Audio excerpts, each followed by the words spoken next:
Yo, and welcome back to the Travelogue with your part-time collecting JRPG fanatic Willie DC, or you can call me Will. Now, we're back on the SaGa grind once again in the Romancing Trilogy. We're finally on the third game in the series, Romancing SaGa 3, out November 11, 1995 on the Super Nintendo, but remastered and re-released on mobile devices and other consoles 24 years later, on the exact same day. What a coincidence, right? Funny enough, the reasons for it not coming over here back in 95 was because of the amount of text they say and the complexity of the game itself. I guess they felt we couldn't handle it back then, I guess. So this game here got worked on like immediately, directly after RS2 had been released, and our egghead Kawazu, our guy, was on the way to get the ball rolling in the summer of '94. As per usual, tough times about because he wanted to return back to the narrative and the gameplay format of the original Romancing SaGa, but he wanted to continue to add things on top to make the game just work even more and more better. Like, he just wanted to expand upon what he had. So he was told to just make it a direct sequel, but he said no, let's not go that route. He said we don't do that here. So, as you know, work went on and he started taking ideas from the dev team to add to the game. Everything came together for them, and the usual suspects are back as well. Tomomi Kobayashi for the character design and artwork, Kenji Ito on the keyboards, and for the remastered version we have Art Piazza back in the saddle once again to help bring this game to the modern consoles. Now, I know it's taking me some time to kind of get this started, kind of get this whole review going, because it's been a long time, a very long time, because I was really on and off with this game, but I finally got to it and got really far in it. But before we get into like any of those little intricate details of the game, let's start with the story here. So I think this story here is a lot easier to follow along with. The story begins with the rise of Marastrum, which is basically a disaster event that happens every 300 years. Every 3 centuries, this happens. What happens is the solar eclipse appears, and the death of every newborn that is born that year. Except one. One is there to be known as the Child of Destiny, and they are there to gain newfound power 600 years before the Child of Destiny came to be an evil. And they were known as the Archfiend that led the world into ruin. But 300 years later, a new Child of Destiny came about, and their name was the Matriarch, and she was able to fend off the Archfiend to bring about the peaceful times. But now heading to the present setting of this game here, the rise of Marastrum is arriving once again, and the people are looking to find the Child of Destiny to help know their fate. But now we have 8 new heroes in place to work this all out, and surprisingly, this time, all of the characters actually know each other. Starting off from the top, we have Thomas Bent, a merchant looking to take over his father's business. Julian Knoll, the friend of Thomas, Sarah, and Ellen, bodyguard to Monica. Mikhail Osbach, the Marquis of Lone, he's royalty. Khalid, a wandering mercenary but also a prince of the Gessian dynasty who had been taken out. Katarina Lauren, a retainer to Mikhail and Monica. Ellen Carson, sister of Sarah, and a tomboy skilled with axes. Sarah Carson, the sister of Ellen, the quiet and shy type, and last but not least, Monica Osbach, the sister of Mikhail. Alright, so to just kind of make this a little bit short about the gameplay and the mechanics, this is practically just about the same as Romancing SaGa 2. It has a lot of the same features, a lot of the same characteristics that you come to know and you come to understand if you have played Romancing SaGa 1 and Romancing SaGa 2. And from Romancing SaGa 2 going up, you have 6 characters in, which includes your main character. But this time, you can actually take your main character out of the lineup if you have 5 other allies, or if you just have 4 other allies. As long as you have a set of allies on hand, you can take your main character out. Why? Because Romancing SaGa 3 introduces the Commander mode to this game. And what is Commander mode, you ask? Well, this is where you take your main character out of the party and you can have them direct the other characters to fight. It's a very fun and interesting kind of thing that they added to the game. Like I said, as we know, Akitoshi Kawazu has a very big penchant for wanting to experiment and find out how to make things work and do this and do that. The boy has a bunch of ideas in his head and he wants to make something happen, but it's great when you're taking the time to want to level other members and teach them spells. And you can even find fusion spells in different places in the game, in different treasure chests, and they can lead to you learning something if those characters have those types of spells and commander modes. And even if you have like every character with a certain weapon, like a bow, or like everyone has a sword, or like 2 or 3 characters have this weapon and these characters have these spells, you can have them do these different powerful new attacks, different things that you've never seen before. a lot of things that's really cool can kind of come out of this if you sit down with it long enough and just learn to do it. Just learn to get those skills as you're going through the game. But aside from this, a lot of the things, like I said before, are pretty much there. You know, if it ain't broke, don't fix it. So you end up learning new formations when you pick up new members around the continent. Some of those weapons have skills specific to them, like there's things like the Screamer or the Evil Eye that have certain skills that you can learn, but they're attached to the weapon. And you still spark/glimmer skills in battle, just like Romance and Saga 2, except with your skills here, you don't have to go back to your castle and find like these soldiers to help teach you these things. You can just do them enough times within battle, and when you do that, you learn them. And once you learn that skill, you can teach them to anyone. As long as you are like proficient with that skill, you end up being able to teach it to any character you pick up that is proficient in the weapon that skill belongs to. It's an amazing concept, and I like the way that works because it keeps you from having to do a lot of backtracking and a lot of walking going from point A to point B. So be out there and take those fights in, teach new weapons. You never know what skills may glimmer in fights. And that LP system is back, but I'm not 150% sure on how it works here, as I did not get a lot of my characters LP killed like that. So don't get your characters killed too often, because in Romance and Saga 2, that was permadeath. I think in this game, it's not permadeath, but they will go back to wherever they were, and you can go and find them again if you need to bring them back along. It's almost like, hey, we need you back, so let's go get them. You progress the storyline just as simple, same just like you did last time. You find quests by talking to certain NPCs and other characters throughout the story or in certain locales, and they'll give you information to go by. Anything that they give you is more than likely bound to open up the game to give you the quest that you're looking for, or bound to give you the location that you are looking to go to. And you know what they say, a closed mouth doesn't get fed, so introduce yourself to the people in the towns you visit. You'd be surprised at what they'd be willing to tell you. And there is something I've been meaning to tell y'all.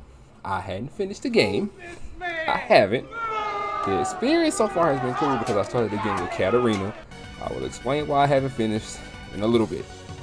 But it's just such a different experience. I think she's a great starting point to the game. Plus, I learned that she's the only character that you cannot recruit in any other character's main story, despite the fact that I read that there are files somewhere within the old game that was set for you to be able to get her. But time constraints and getting ready to put the game out back in the day, you know, gotta make sure the money comes back. But there are a lot of conditions in certain places that can stop you from recruiting other party members you run across if you started as any of the main 8. And there are even many different other characters, such as a hunter that you find up to the north, some thug randomly, you can go find him somewhere because his girlfriend has been looking for him and she kind of wants to see if she can just find him. She just want to know if he's fine. There's a blacksmith in a town you can talk to because she is sort of kind of integral to the story. You can find her. Or even later on in the game, you can find an elephant man. Yes, an elephant man. You can recruit an elephant man. And now, but I do want to talk about 2 characters in particular that are in this game that really grinded my gears. For lack of a better word, I want to talk about them because if you ever find yourself wanting to attempt Romance and Saga 3, I want to just point you out to these characters here. Like I said, this is a personal gripe of mine, but I want to tell y'all about them just in case, okay? Give me a few minutes. Alright, so I have 2 characters in this game that really grind my gears somewhat. And the reason why they do such a thing is because they, in a way, sort of impede your progress, but they also can kind of cause you to be like, one is more of a nuisance. The other one, it's the way the game is designed around him. But I'll start with the nuisance first. The nuisance is Tatyana. This is a small child that you will end up seeing once you finally start the game and you get to Pidona, like the main first area you end up finding yourself to. Or in my case, I ended up going to Mules first, and I didn't see her when I got to Pidona. I did. This is a small child with pink hair, green coat, and all this other stuff. And she has a teddy bear. This child is going to be around town, and she's going to run around, and she's just going to kind of look lost. But if she spots you, she'll make it her business to run at you in the best way she can. And if she touches you, you're not stuck with her per se, but she ends up being a part of the party, and that's in every other town. But if you explore just about every town once you leave the dock from Pedona, you will end up seeing that there's a list of places you can go. There's one place that she will never appear. Well, there's actually like 2 or 3 places that she'll never just appear at, but there's a lot of them. But there's a lot of places where she will show up. But of those places, the one place she just never shows up is a Travelogue. And you have to ask yourself, why? Why is this place the one place she never shows up? Come to find out, this is her hometown. Her family is like a band of like merchants. Like there's like a lineage of merchants within like her family. And they're trying to find someone to hand the business down to. And you find this out by going to the shop and like going downstairs, upstairs, and you talk to the family. You'll end up talking to them. And one of them mentions, oh, I have a younger sister, but I'm like 3 times her age, or I'm like 2 times her age. She's like way younger than I am. And then you talk to another man that he tells you that he is one of the merchants around here. He's doing his best, this and that, and the third. You just end up finding this stuff, and you're like, oh, okay. And you think that hearing that, you would be able to have a quest line to help bring her back, but you don't. So remember when I said that if she sees you, she runs into you? If you get her and you hit the right block, she's going to tell you, I don't like it here, and leave. She's going to exit the vicinity, so she leaves your party anytime you go there. You can still send her away. She's weak when you get her, but you can train her up to be great. But she just, whew. That's the only thing I can't stand about her. But if you have a full 6-man team by the time you run into her and she runs into you, she'll be like, a bunch of weirdos. She'll call you a bunch of weirdos and leave you alone. And everything will be fine. But let's talk about the other one. This guy here, the way this game was made, and I hate it because he has a piece of the game that practically revolves around him. And it involves treasure caves. It's this character, Herman. And I know what you're thinking. Well, what did Herman do to you, Will? You want to know what Herman did to me? He became a sore spot for me. He's an old man with a peg leg and an axe. He's a pirate if you can't tell. You'll find him much later once you start getting into the Abyss Gates and fighting the Abyss Lords. At least at the close of the first one, and there's a beach region in this game where you will end up finding him now. He'll mention looking for a treasure, but you can ask him about red coral and a name, and he would know about it. This is part of a quest line, and he'll join you in this case to move this quest line along, or he'll join you to make sure you can find this item to help move along a very important quest line that helps move the game along forward for you. Now, you would think this is easy. You would think. But not in the case of the latter scenario for the important item that you need. This scenario can happen if, and I mean if, you take it upon yourself to go to the cave that he sends you to, get the important item by yourself. If you do this, he becomes unrecruitable until you close the gate of Fornius. Then you can do the former situation, which involves the red coral earring. And you're asking me now, who the hell is Fornius? Well, I didn't mention those 4 characters, but this is one of them. They're one of the major antagonists of the game. So Fornius is, for lack of a better word, this thing. He being Herman, had a fight with this thing, and he lost. He chose to retire because Fornius took his youth away from him at the time. So you would think, aside from this treasure in the cave, he'd want his revenge more than anything. But you can only get this youthful version of Herman if you take him into the Fornius battle and win. He'll gain his youth back, plus become more powerful, and he becomes known as Black now. The problem is, if you beat Fornius last, because there's 4 Abyss Gates, 4 monsters, I'll name them now. That'll be Fornius, who I just named, Honest, Bune, and Alokis.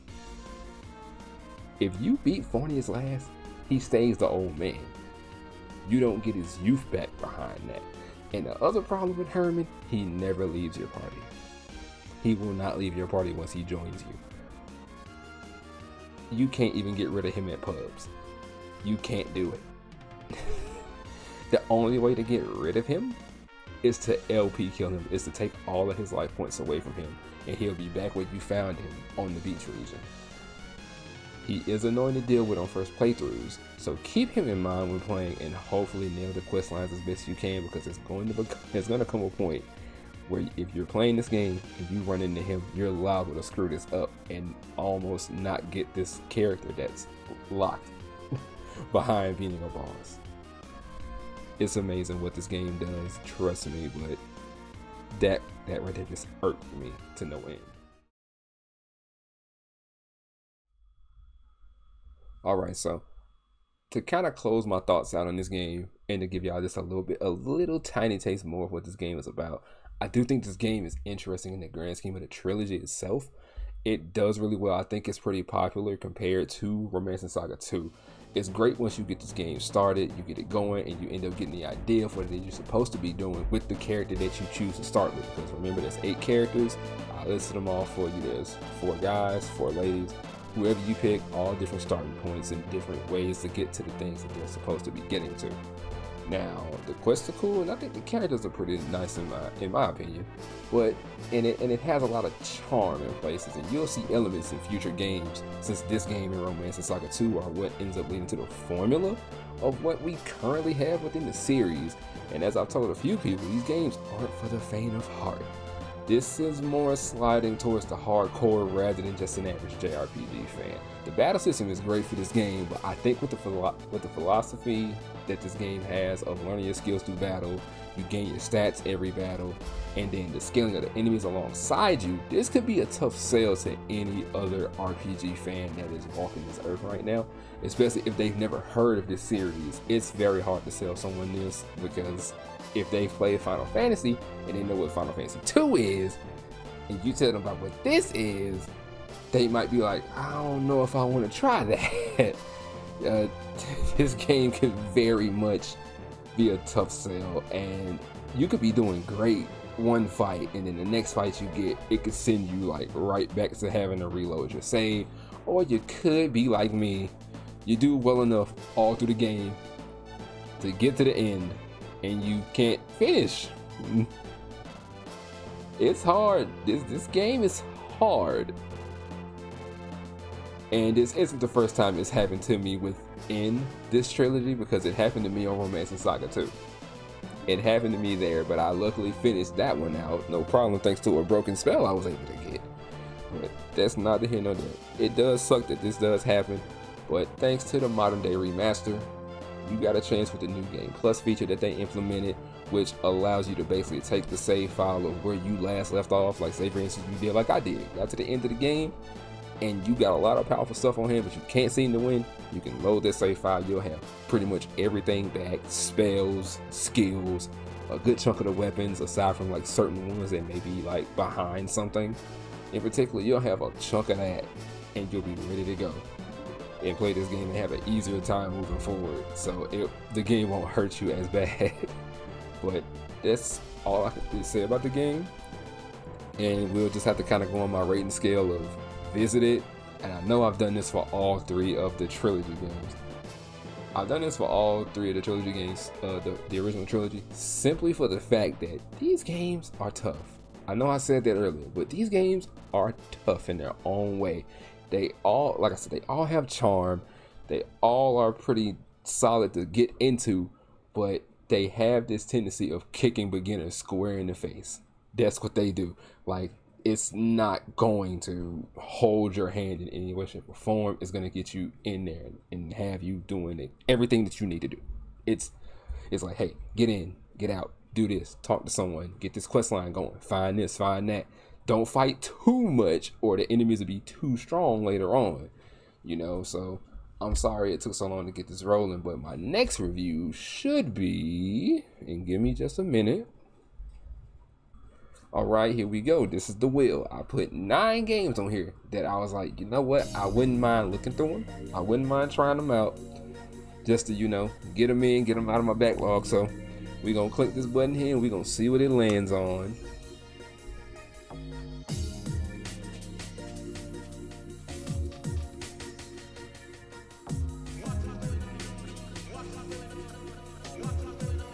Oh wow. All right then. The children noises that are playing in my ear.